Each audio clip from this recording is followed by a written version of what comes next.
अस्सलाम वालेकुम, welcome back to my channel, welcome back to another video and welcome back to another vlog. तो जी क्या हाल चाल है आप सबके। उम्मीद है सब ठीक ठाक और खैरियत से होंगे। और जी बताएं किस किस की जो शॉपिंग है ईद की वो कंप्लीट हो गई है, क्योंकि लड़कियों की जो शॉपिंग होती है ना ईद की, वो तो एंड टाइम तक जो है ना कंप्लीट नहीं होती है। बस मैं भी कुछ शॉपिंग करने आई थी इम्तियाज़ पर, और यहाँ पर जी मुझे नज़र आ गए थे क्लच, जो कि बहुत ही प्यारे थे। ये ब्राइडल क्लच थे और बहुत ही ज़्यादा ज़बरदस्त थे। हर वैरायटी के थे, हर डिज़ाइन के थे। और यहाँ पर बैग्स की भी एक ह्यूज वैरायटी थी, और मैं देख रही थी कि शायद मुझे कोई जो बैग है वो पसंद आ जाए। साथ में ये जो है बच्चों के लिए नेकलेस वगैरह, यहाँ पर ब्रेसलेट वगैरह सब चीज़ें जो है ना यहाँ पर अवेलेबल होती हैं। मतलब कि इम्तियाज़ मॉल चले जाएँ या आप कारफोर चले जाएं या फिर आप मेट्रो पे चले जाएं, आप लोगों को ना अंडर वन रूफ हर चीज़ जो है वो मिल जाएगी। और मुझे इसी तरह की जगहों पर जाना जो है ना बड़ा कन्वीनियंट लगता है। तो बस मैं आई थी कि शायद यहाँ से हमारी जो शॉपिंग है वो कंप्लीट हो जाए, लेकिन ईद की शॉपिंग जब तक लोकल बाज़ार से ना की जाए तो वो कंप्लीट नहीं होती है। खैर जी, यहाँ पर मुझे एक सेक्शन में नज़र आ गई थी, एक कॉर्नर में ये बैंगल्स लगी हुई थी, और बैंगल्स की कोई नई वैरायटी नहीं आई थी। लास्ट ईयर भी इनके पास यही वैरायटी थी, और मैंने ये जो है ना बैंगल यहाँ से मैंने ली थी लास्ट ईयर। ये वाली जो है वाइट वाली, ये मैंने यहाँ से परचेज़ की थी। तो अब मैं अपने लिए तो नहीं लेने वाली थी क्योंकि सेम वैरायटी थी, तो मेरी बेटी को चाहिए थी, इसलिए मैंने उसको जो है कहा कि अपनी जो चॉइस कर लो। तो उसने भी फिर ये वाइट वाली जो है यही इसको सेलेक्ट किया था, और वो यहाँ पर पहन के देख रही थी अपने साइज़ के अकॉर्डिंग। तो बस मल्टी कलर्स में भी थी, वाइट में भी थी, लेकिन उसको वाइट में चाहिए थी, तो वो देख रही थी। और मैं यहाँ पर आ गई। यहाँ पर भी डिफरेंट किस्म के जो क्लचेस थे वो थे। और ये जो क्लच है ना, ये ऐसा सेम क्लच जो है मैंने अपनी फ्रेंड को बर्थडे गिफ्ट में दिया था, सेम यही क्लच था। और मैं ये पकड़ के अपनी बेटी को दिखा रही थी कि ये वही क्लच है ना, वैसा ही क्लच है जैसा कि मैंने अपनी फ्रेंड को दिया था गिफ्ट में। और यहाँ पर फिर मुझे नज़र आ गया था एक दूसरा वाला ये बैग। ये ब्राइडल क्लचेस थे, और मतलब ये बहुत ज़्यादा इन है आजकल भी, और पहले से ही इन है, काफ़ी चल रहे हैं। और अगर हम ले ना किसी अच्छी ब्रांड वाली शॉप से तो काफ़ी एक्सपेंसिव मिलते हैं, लेकिन यहाँ पर जो है ना रीज़नेबल थे। मुझे एग्जैक्ट प्राइस तो इस टाइम नहीं याद, लेकिन काफ़ी रीज़नेबल थे as compared to another brands. तो बस फिर यहाँ से जो है चूड़ियाँ मेरी बेटी ने सेलेक्ट कर ली थी, और हमारे पास कोई बास्केट नहीं थी। और पूरे फ्लोर पर, इस वाले फ्लोर पर जो है ना गारमेंट्स और ज्वेलरी मिलती है, यहाँ पर कोई भी बास्केट नहीं थी। बास्केट नीचे से लेके आनी होती है, और वो हम भूल गए थे। हम डायरेक्ट जो है ऊपर सेकंड फ्लोर पर चले गए थे। बस यहाँ पर मैं देख रही थी, इनके पास ज्वेलरी काफ़ी अच्छी थी, और जो कहते हैं ना वो कैरेट वाली गोल्ड वाली जो ज्वेलरी होती है वो भी अवेलेबल थी, काफ़ी अच्छी थी। तो मैंने तो ज्वेलरी नहीं लेनी थी, बस यहाँ पर हम बैग भी देख रहे थे, और बैग भी कोई इतने ख़ास नहीं थे, वही मतलब वैरायटी थी जो सेम मिल रही है, कोई डिफरेंट चीज़ नहीं थी। और फिर मैंने अपनी बेटी का ड्रेस भी लेना था। यहाँ पर हम आ गए थे कपड़ों वाले सेक्शन में, और यहाँ पर जो है ना काफ़ी वैरायटी लगी हुई थी, लेकिन ईद के हवाले से जो है ना कोई ख़ास वैरायटी नहीं थी, वही पुराने। और ये टी शर्ट्स तो इतनी थर्ड क्लास क्वालिटी की थी, बहुत ही थर्ड क्लास क्वालिटी की थी, बंदा पोछे वाली जो कहते हैं ना जिसको, वो वाली क्वालिटी की थी। और खैर जी, यहाँ पर सारा जो है ना हम देख रहे थे। फिर ये एक ड्रेस जो है ना, ये कुछ ऐसा लग रहा था कि ईद की मुनासबत से, क्योंकि ना जे डॉट पे भी इसी तरह के जो है ना ग्लिटर वाले ड्रेसेस आजकल काफ़ी इन है। तो लास्ट ईयर से इन है, लास्ट ईयर भी मैंने बाय किए थे वहाँ से। तो ये जो मेरी बेटी ने ब्लैक ड्रेस पहना हुआ है अभी में, ये भी जे डॉट का, ये लास्ट ईद का इसका ड्रेस था। तो बस ये फिर हम देख रहे थे कि इसमें मेरी बेटी का साइज़ मिल जाए। था तो ये बड़ा वाला सेक्शन जहाँ से बड़ों के कपड़े मिलते हैं, लेकिन बेटी अब माशाल्लाह से 11 साल की है, और माशाल्लाह उसकी हाइट भी ठीक है, तो एक्स्ट्रा स्मॉल साइज़ जो है ना उसको इजीली आ जाना था। तो इसमें जो है ना एक्स्ट्रा स्मॉल साइज़ था। फिर जी ये कुर्ता मुझे नज़र आया, तो ये मुझे ऐसे लग रहा था जैसे ना मेरी वो किट जो है ना मेरी यूनिफॉर्म की वो किट ऐसी है, तो मुझे ऐसे लग रहा था जैसे ना ये किट ही है। खैर जी, इसमें मैंने देखा ब्लैक में, तो ये बिल्कुल ही लोन का ड्रेस था, सिंपल सा, और ये मेरे ख्याल में 6000 का ड्रेस था। लेकिन इसमें सिर्फ मीडियम, स्मॉल और लार्ज अवेलेबल थे। इसमें भी ये जैकार्ड का था, तो साइजेस अवेलेबल नहीं थे, मोस्टली जो है ना बड़ों के ही साइजेस थे। और यहाँ पे स्टॉलर भी लगे हुए थे, लेकिन बिल्कुल भी अच्छी क्वालिटी के स्टॉलर नहीं थे। इससे ज़्यादा अच्छे जो स्टॉलर है ना ना वो लोकल बाज़ार से जो है ना वो मिल जाते हैं। और बहुत ही प्यारे आजकल जो है ना स्ट्रोलर्स की वैरायटी आई हुई है, बहुत ही प्यारे मटेरियल के जो है ना यहाँ पर मतलब बाज़ार से मिल जाते हैं। यहाँ पर तो कोई ख़ास वैरायटी नहीं थी। और ये कुर्ते ये तो लोकल बाज़ार में रुलते फिर रहे हैं कोई कितने सालों से, और यहाँ पर इतने एक्सपेंसिव लगे हुए थे। फिर मैंने सोचा कि बच्चों वाले सेक्शन में चलते हैं, शायद वहाँ से मुझे कुछ अच्छा मिल जाए, लेकिन यहाँ भी मेरी बेटी का साइज़ नहीं था।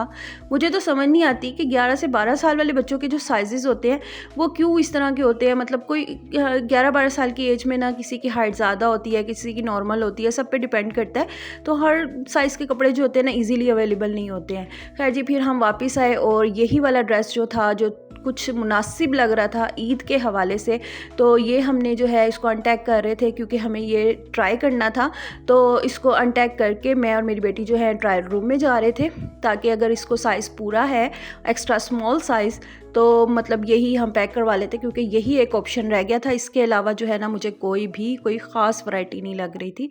तो खैर जी, आ गए थे हम ट्रायल रूम में और हम कर रहे थे देसी व्लॉगरों वाली हरकत। मतलब हम कर रहे थे ट्रायल रूम में अपना फ़ोटो शूट, अपनी वीडियो शूट कर रहे थे। और ये तो जी एक मस्ट काम होता है ना व्लॉगर्स के लिए कि वो जहाँ भी जाएंगे ना उन्होंने वीडियो जो है वो शूट करनी ही करनी है। तो बस मैं भी जो हूँ ना इस तरह थोड़े से क्लिप ले रही थी कि वीडियो में मैं ऐड कर दूँगी। और यहाँ पर फिर हमने किया ड्रेस जो है ट्राई, और फिर मेरी बेटी को साइज़ पूरा था माशाल्लाह से कि एक्स्ट्रा स्मॉल साइज़ जो है ना वो पहनने वाली हो गई है। लगता है अभी कल की बात है, इतनी छोटी सी होती थी, बच्चों वाले सेक्शन से इसके कपड़े लेते थे। और माशाल्लाह पिछले साल तक भी ऐसे ही था, लेकिन इस साल जो है अल्हम्दुलिल्लाह माशाल्लाह से इसको ये साइज़ पूरा आ गया था। और हमसे पहले जो ये अंकल जी हैं ना ये बिल करवा रहे थे और ये पूरी फैमिली के जो कपड़े हैं वो बाय कर रहे थे। और मैं सोच रही थी कितनी खुशकिस्मत होती हैं औरतें, मतलब घर बैठे उन्हें सब कुछ मिल जाता है कि उन्हें एफ़र्ट नहीं करनी पड़ती, और उनके जो हस्बैंड होते हैं उनके लिए, उनके बच्चों के लिए शॉपिंग करके घर ले आते हैं। बस ये अपनी अपनी किस्मत की बात होती है। तो खैर जी, यहाँ पर उनका हो गया था बिल कंप्लीट और अब हमारी बारी थी। तो बस मैं फिर जो है बिल पे करूँगी। यहाँ पर जो है बैंगल्स, और इसके अलावा हमने ली थी कौन मेहंदी, और कौन मेहंदी की भी यहाँ पर 2 साइज़ जो हैं वो मिल रहे थे। मुझे चाहिए थी स्मॉल में, क्योंकि और तो कोई है नहीं लगाने वाला कि बहुत बड़ी फैमिली हो जिसको लगाना हो। तो बस छोटी सी हमने एक कौन मेहंदी ली और बैंगल्स ली, और साथ में हमने लिया अपनी बेटी का ड्रेस। और फिर हम आ गए थे मीट वाले सेक्शन में, क्योंकि ईद पर मीट ना बने, पाए ना बने तो भाई ईद नहीं लगती। तो यहाँ से बस मैंने करवाए पाए पैक, कीमा पैक, और साथ में कुछ मीट मैंने पैक करवाया, साथ में जो है कुछ ज़रूरी चीज़ें ईद के हवाले से जो हैं वो मैंने पैक करवाई। और फिर जो है ना मैं और मेरी बेटी हम लोग आ रहे थे घर वापस। और यहाँ पर जी इतनी धूप थी आज, बहुत ज़्यादा धूप थी। और ये जो है ना कल के क्लिप हैं, तो कल जुमातुल विदा के, कल वाली वीडियो में मैंने ऐड नहीं किए थे, कल मैंने सिर्फ अफ्तारी की वीडियो जो है वो ऐड की थी। तो बस ये जी हम आ गए थे, अपनी गली में भी आ गए थे, एंटर हो गए थे, और अफ्तारी का जो टाइम है वो बिल्कुल पास रह गया था। अफ्तारी हमने पैक करवा ली थी इम्तियाज़ से ही। फिर अफ्तारी जो है वो मैंने आपको कल वाली वीडियो में दिखा दी थी, मैंने क्या क्या बनाया था और क्या नहीं बनाया था। तो स्पेशल जो है वो भी बहुत कुछ बनाया था मैंने, लेकिन इम्तियाज़ से जो है ना वो हम ले आए थे, समोसे ले आए थे, और वो कल मैं वीडियो में जो है ना वो ऐड करना भूल गई थी। बाकी जो है मैक चीज़ वगैरह वो मैंने आपके साथ शेयर कर दिया था। फिर जी यहाँ पर जी रात को आ गए थे मेरे भाई मुझे ईदी देने, और यहाँ पर जो है ना वो देख रहे थे मोबाइल, और मैं उनको कह रही थी कि आप मोबाइल में जो है ना जो सर्च करें, इससे अच्छा है कि आप मेरी वीडियो जो है वो चलाएँ और वो देखें। तो बस वो यही सर्च कर रहे थे और मेरी वीडियो जो है उसको चला रहे थे।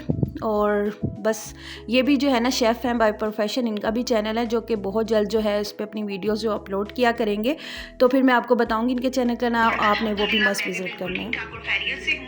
और जी आप सोच रहे होंगे मैं कहाँ बैठी हुई हूँ, मैं बैठी हुई हूँ पार्क में, क्योंकि ना मैं रास्ते से लेकर आई थी बहुत सारी वेजिटेबल्स। और फिर काफ़ी देर बैठने के बाद भाई जो थे वो चले गए थे मुझे ईद देकर। ईद जो है वो बड़े भाई ने भिजवाई थी, और जैसे ही वो गए हैं तो मेरी खाला आ गई, माशाल्लाह से वो उम्रा करके आई थी। खाला और उनके बेटे जो हैं वो मेरे लिए गिफ्ट्स लेकर आए थे। तो ये जो है मैं आपके साथ शेयर कर रही हूँ। उनको जो है मैंने भी अपनी जो बनी हुई हाथ की मैक चीज़ थी वो मैंने खिलाया, उनको बहुत ज़्यादा पसंद आया। और कुछ मशरूम्स जो हैं वो मैंने उन्हें पैक करके दे दिए थे कि ऑमलेट में डाल के आपने मस्ट खाने हैं, बहुत टेस्ट आएगा। तो यहाँ पर मैं देख रही थी जी चीज़ें, और ये बहुत ही प्यारी क्रिस्टल शाइन वाली जो है तस्बीह थी, सेम इसी तरह की बैंगल्स थी, बहुत ही प्यारी मुझे तस्बीह लगी है, बहुत ज़बरदस्त थी, मेरा तो दिल आ गया इस पर। और ये जी मेरी बेटी के लिए थी और काफ़ी सारी चॉकलेट्स थी जो कि बच्चे जो है ना वो चॉकलेट्स छोड़ते नहीं हैं। मैंने बड़ी मुश्किल से थोड़ी सी बचाई कि मैंने वीडियो में डालनी है, भाई थोड़ी सी छोड़ दो। और काफ़ी सारी चॉकलेट्स वो उनके जाने के फ़ौरन बाद जो है खा चुके थे। और ये थी जी जानमास भी बहुत ज़्यादा प्यारी थी, बहुत ही प्यारे इसके कलर्स थे, बहुत ही सेटल से, बड़े मुझे इस तरह के ना कलर्स बहुत ज़्यादा पसंद है। तो बस ये थी वो चीज़ें जो वो लेकर आई थी, साथ में कौन मेहंदी भी लेकर आई थी और ये ईदी थी जो भाई देकर गए थे मुझे। और बहुत ही ज़्यादा अच्छा दिन गुजरा, एक तो जुमातुल विदा था और बहुत ही ज़बरदस्त आज का दिन मेरा गुजरा, बहुत सारे गिफ्ट्स भी मिले, ईदी भी मिली और बहुत ही ज़्यादा अल्लाह का मैंने शुक्र अदा किया। और बस यही छोटी छोटी खुशियाँ होती हैं इंसान के लिए।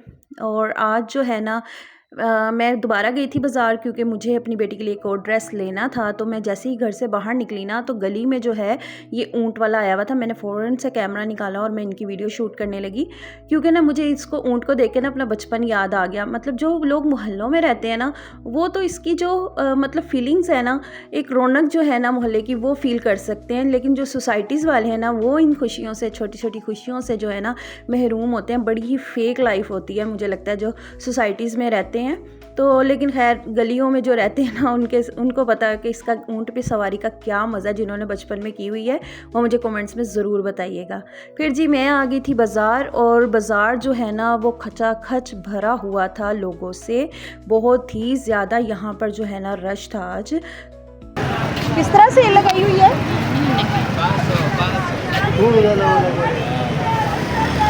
ये ओरिजिनल स्टाइल हो? अच्छा, यहाँ पे ना एक स्टॉल था जिस पर जो है ना स्टाइलो के सैंडल्स लगे हुए थे, स्टाइलो की जो मतलब चप्पल्स वगैरह फ्लैट्स जो है ना वो लगी हुई थी। तो मैं उससे पूछ रही थी कि क्या सेल लगाई हुई है, तो मुझे कहता है 500। मैंने उससे कहा ये ओरिजिनल स्टाइलो है? तो आगे से मुझे वो पठान भाई कहता है ओरिजिनल। अब अल्लाह जाने ओरिजिनल था या फेक था, मुझे तो खैर चाहिए ही नहीं था। बस फिर मैं आगे निकल गई और ये अंकल आंटी जो है मेरे आगे आगे थे। और यहाँ पर मुझे एक रेडी नज़र आई जहाँ पे बहुत ही प्यारे मग भी लगे हुए थे और साथ में ना क्रिस्टल की बहुत प्यारी चीज़ें थी। मैंने यहाँ से जो है ना एक मग परचेज़ किया और वो जो है मैं मग जो है ना चाय वाला वो मुझे मतलब बहुत ज़्यादा पसंद है। अब मैं सोच रही थी काफ़ी अर्सा हो गया मैं येलो ही मग जो है यूज़ कर रही हूँ, अब डिफरेंट जो है ना वो मतलब ट्राई करती हूँ। डिफरेंट कलर के मैंने लिए हैं। और यहाँ पर जी इतना रश था, बाइक वाले इतने ज़्यादा रास्ता ब्लॉक किया हुआ था। ख़वातीन जो है ना अपने हस्बैंड्स के साथ और फ्रेंड्स के साथ आई हुई थी, बहुत ही ज़्यादा रश था बाज़ार में। और यहाँ पर जी ये जा रहे थे मिट्टी के वो क्या कहते हैं गल्ले लेकर। तो बस मैं फिर आ गई थी एक शॉप पर जहाँ पर मुझे नज़र आए थे मेहंदी लगाने वाले स्टिकर्स। और इतना काम आसान हो गया ना इन मेहंदी वाले स्टिकर्स के साथ। ये ऑनलाइन ना इतने ज़्यादा महंगे मिल रहे थे। लास्ट ईयर मेमूना जो हैं यूट्यूबर एक बहुत बड़ी, तो उनकी मतलब वीडियो की मैंने देखी थी और उनकी रिकमेंडेशन पे जो है मैं उस पेज पे गई थी और यही सेम जो ये जो हैं ब्राउन कलर से जो स्टिकर हैं ये मैं देखे उस वेबसाइट पे जाके, इतने एक्सपेंसिव थे कि मतलब 5000 2500 इस तरह की रेंज में थे। तो मैंने तो सोचा कि ये बिल्कुल भी वर्थ इट नहीं है, इसलिए मैंने बिल्कुल ही वो छोड़ दिए थे। और शुक्र है कि मैंने नहीं लिए। और इस साल ये जो है ना लोकल जो है रूल रहे हैं, लेकिन इनसे काम बड़ा आसान हो गया कि मेहंदी लगाना जो है ना बड़ा आसान हो गया है। पहले बचपन में जो है ना हम लोग मतलब इसी तरह टिक्की शिक्की बना लेते थे। तो खैर जी मैं इधर आई थी एक रेडीमेड वाली शॉप पर, तो यहाँ पर अंकल ने कहा आप अंदर चली जाएँ। अंदर गई हूँ तो यहाँ पर जो है ना और भी कस्टमर्स जो हैं बैठे हुए थे और मुझे लेना था अपनी बेटी के लिए ड्रेस। तो बस यहाँ पर मैं देख रही थी ऑफ वाइट में ऑप्शन, क्योंकि एक डार्क कलर मैं ले चुकी थी इम्तियाज़ से। अब मुझे चाहिए था कोई लाइट सा कलर, तो बस मैं ऑफ वाइट का ऑप्शन देख रही थी। ये बहुत ही प्यारा लग रहा था, सेटल सा कलर था। और ये दूसरा जो है ये भी ऑफ वाइट था, ये भी बहुत ही अच्छा था, कपड़ा भी अच्छा था इसका, डोरिया लोन वाला स्टफ़ था इसका, लेकिन काफ़ी कदरे बेहतर था। और एक तीसरा जो है चिकनकारी वाला दिखाया, फिर ये एक पर्पल वाला देखा, लेकिन मुझे ये बिल्कुल भी पसंद नहीं आया। बड़ा ही पेंडू टच का जो कहते हैं ना वो लग रहा था, इसलिए मैंने इसको भी रिजेक्ट कर दिया। और बस मैं देख रही थी अपनी बेटी के साइज़ के कपड़े के कोई अच्छा मतलब कपड़ा मिल जाए। अब ब्रांड और उसमें लोकल में ना कोई फ़र्क भी नहीं रहा। क्या हो जाएगी 3000 इतना महंगा। और लोकल बाज़ार में जाकर बारगेनिंग ना करवाएं, ये तो हो ही नहीं सकता है। तो बस उसने मुझे बताया कि ये 3000 का है, लेकिन आपको जो है 2800 का मिल जाएगा। लेकिन मैं उसको कह रही थी स्टिल कि ये आप बहुत एक्सपेंसिव दे रहे हैं, ये जो है ना 2500 तक का बस मैं लूँगी, इससे ज़्यादा का नहीं लूँगी। आई नो कि 25% पता नहीं वर्थ इट हैं कि नहीं है, लेकिन एज़ कम्पेयर टू ब्रांड्स मुझे लगा कि 2500 इसके मुनासिब होंगे, क्योंकि इसके जो डिज़ाइन थे ना वो लाइमलाइट के ड्रेसेस से मिलते जुलते थे और कपड़ा भी अच्छा था। खैर मैं छोड़कर इसको आगे जा रही थी तो अंकल ने मुझे रोक लिया जो बाहर खड़े हुए थे। अंकल ने मुझे पूछा जी आपने कितने में लेना है। मैंने इनसे बोला कि मैंने इतने में लेना है, लेकिन अंकल कहते थे कि 2 ड्रेसेस आप बाय करेंगी तो हम जो है वो कम कर देंगे। लेकिन मैंने कहा मुझे तो एक ही ड्रेस चाहिए। मैंने कहा ठीक है मैं आगे से देख लेती हूँ। लेकिन फिर मैं जाने लगी तो अंकल ने फिर पीछे से आवाज़ दे ली और फिर मैं जो हूँ बारगेनिंग करवा रही थी। तो अंकल ने कहा कि आप 100-200 के पीछे जो है बाहर मत जाएं रोज़े के साथ, और आगे भी इतनी ही महंगाई है, सेम प्राइस में ही आपको मिलेगा। खैर मैंने कहा मैं भी कहाँ, और ये जाले वाला ब्रश भी मैंने हाथ में पकड़ा हुआ था, ये भी मैंने नया ही बाय किया था। तो मैंने सोचा चलो फिर क्या रोज़े के साथ जो है मैं इधर उधर ख़वार होती फिरूँ। तो मैंने फिर जो है ना अपनी बेटी के लिए ये वाला ड्रेस जो है पैक करवा लिया, और ये काफ़ी अच्छा मुझे लग रहा था। जो स्टैचू ने पहना हुआ है ना वो फॉइल वर्क में था, जो फॉइल वर्क पिछले साल बहुत ही ज़्यादा इन हुआ था। सना सफीनास के ड्रेसेस में भी बहुत ज़्यादा जो है ये मतलब जो है ना फॉइल वर्क ये बहुत ज़्यादा इन हुआ था, जो दूर से मिरर का लगता है। लेकिन उसमें मेरी बेटी का साइज़ अवेलेबल नहीं था, फिर जो साइज़ में अवेलेबल था मैंने वही ले लिया, और ये भी काफ़ी अच्छा है। बस अभी जाकर इसके मैंने स्टॉलर भी मैच करने हैं। और जी फिर मैं आ गई थी परचून की दुकान पर, और मुझे लेने थे अंडे, क्योंकि मेरे बेटे ने फरमाइश की थी कि उसने चीज़ ऑमलेट खाना है सहरी में, और अंडे बिल्कुल ख़त्म हो गए। एज़ यू नो कि कल जो वीडियो थी उसमें भी मैंने बताया था सैंडविचेस के लिए भी मेरे पास अंडे नहीं थे, और मैंने खाली चिकन सैंडविच बनाए थे। और फिर मैं आ गई थी लास्ट में टेलर के पास, और टेलर ने कर दिया था मेरा ड्रेस ख़राब। और ख़राब क्या किया था वो मैं आपको बताऊँगी। और मैं उसके पास बैठ के जो है ना अपने ड्रेस की थोड़ी सी अल्ट्रेशन करवा रही थी, क्योंकि मेरा ड्रेस उसने ख़राब कर दिया था, और मैं उसको काफ़ी बोल कर भी आई। और ड्रेसेस की जो डिटेल है वो मैं आपको नेक्स्ट वीडियो में बताऊँगी। टिल देन फ़ी मानिल्लाह।